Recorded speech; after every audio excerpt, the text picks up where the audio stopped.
talk us through the experience of today, from getting your cap from Mark Ward to then being in the game quite early in the slips, and then how it's all ended? Yeah, it was a great day. It was a really proud day this morning to have my family down here in Sydney and to get the cap from Junior with some really nice words was a really proud moment for me and my family. And to get in the game early with some catches was definitely a way to settle the nerves, and they went away pretty quickly after that, so it was definitely nice. Sir, Nick, just next to. If you could just talk us about the pitch, like how it behaved. You also bowled a number of overs, and what exactly was the plan? The plan was Scott Bolden and why India could play. Yeah, it was obviously pretty seam friendly, and most of the day the ball stayed pretty new with the grass coverage and not a very abrasive square either. So the plan was to bowl a little bit fuller and try and entice those front foot defences and front foot drives. And I thought Scotty was excellent. He's been unbelievable since he's come back into the team, and saw why he's a world class bowler. So I thought all the bowlers were really good today. To bowl them out for under 200 was excellent day for the bowlers. We will stay over this side. We'll go with you, Jess. You're close to a wicket there, particularly that missed chance against Gary.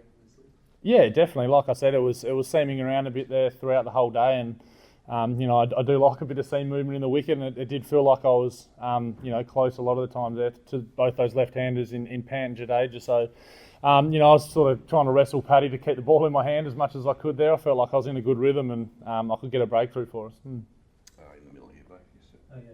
Just want to ask that there was a lot of talk about cracks in the wicket, and the ball is doing a little more than a little bit.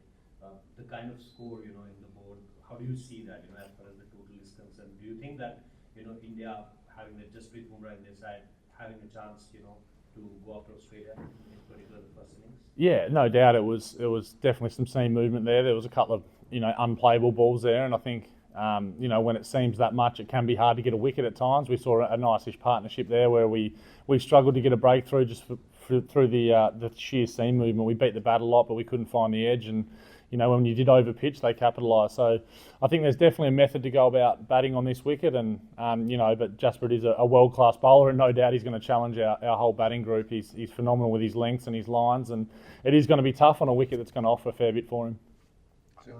Beau, do you think it was a good toss to lose for Pat?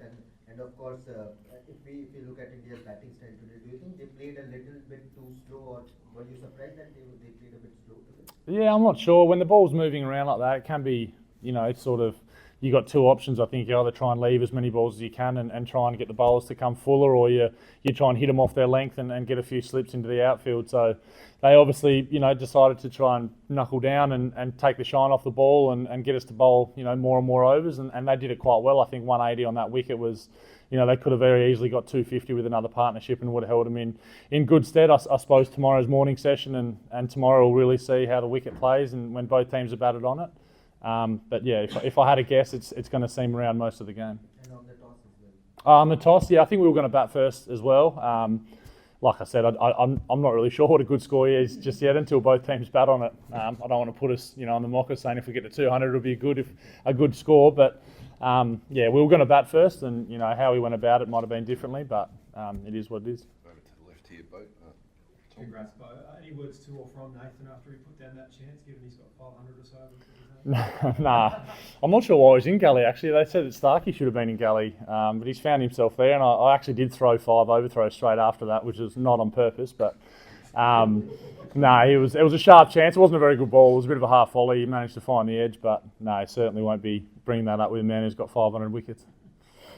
Beau, there's a few of us in here who've had a chat with your family and the good people down at Snug, Tasmania, the Snug Tavern that's going on. Can I just ask what the support and the reception's been like from Tassie and coming from a small, tiny country town? Yeah, it's been massive. As you can imagine, my phone's been blowing up the last 24 hours with plenty of messages of support from not only in Tasmania but from all over the world. I've played a bit of cricket in England now, and a lot of support from over there. But it's always nice to come from a small town or a small place in Tasmania and represent the country. There hasn't been too many over the journey, so to be able to be one of those few is really proud for me. I love Tasmania. I'm Tasmanian through and through, and to be able to put on a show for them and put them on the map and really do what I can for the state makes me really proud. So it was nice to have my family over here. They got on some flights late last night when I found out, and to have them at the cap presentation here, and they'll be here throughout the test was really nice. two here and we'll finish off over here. So we got Louis. I was just wondering if you could just give an insight into Scotty Boland from playing against him in the Sheffield Shield. Like, he had that reputation of being a workhorse on really flat wickets, and now the transition to being really effective on seaming wickets. Yeah, just an insight into that. Yeah, he's a difficult customer, Scotty. He's had the wood over us to Tasmania for a long time. If there's anything in the wicket, he finds it, and if there's nothing in the wicket, he still manages to find a way through. So he's been, like I said before, he's been fantastic this whole series when he's got his chance. He's relentless. I think it's his line, his length, and his natural angle makes it really hard. It makes it really hard for right-handers, but when we see him go around the wicket to left-handers, it's impressive stuff. It's great to watch from third slip today, just the amount of movement he gets, how accurate he is, and how challenging he is for both left and right-handers. He's been superb, and he can bowl long spells and back up the next day. He's just one of those guys who can just keep going. So he's been fantastic. He's a ripping bloke, so everyone's really stoked whenever he does well, which seems to be all the time at the moment. Beau, it got pretty heated there at the end of the play there. What do you make of sort of a 19-year-old kid in his second game, standing up and having words with Jasper Footman? Yeah, I'm not really sure. It was an interesting one. I was just sitting next to Hetty in the rooms watching it on the TV, and the first ball when he ran down and clipped him over mid wicket, it wasn't almost surprise anymore. It was just a bit like, there he is, he's away, sort of thing. And Sammy's he's a very confident young man, and it's what they do these days. Those youngsters, they sort of get after it and put himself out there, and he's got all the skills and all the talent to back it up. So hopefully he has a really good day tomorrow and puts a few runs on the board and gets in a decent position. Back over to the right, Beau.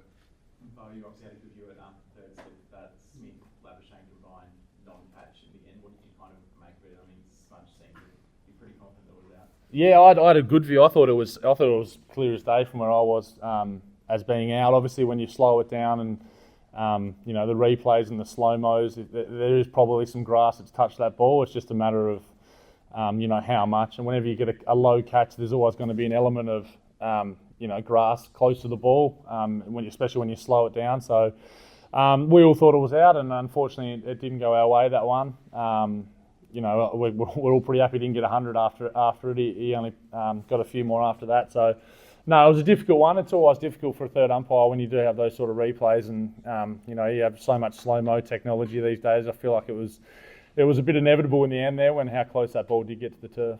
Scotty, last one on the I right. was wondering, obviously Scott Boland debuted at AajTak and he's gone on and done what he's done for the last 3 years and become one of the best bowlers in the world. Like, as a guy who was playing Shield cricket and plugging away until age 30 or so, did you take a bit of inspiration from him and what he was able to achieve late in his career as a late bloomer, that you could potentially do the same successfully? Yeah, a little bit, I suppose. It's always nice to see guys have really long careers and consistently perform and then get rewarded, I suppose. And Scotty was a bit like me. We sort of plugged away for years and did pretty well, and then got an opportunity. And like you said, he's gone on and he looks every bit of a Test cricketer, if not one of the best in the world, like you said. So hoping I can follow in those footsteps would be nice. He's been world class, and if I can just contribute while I'm in the team and with some catching, some wickets, and hopefully some runs, it'll be a nice way for however long it lasts.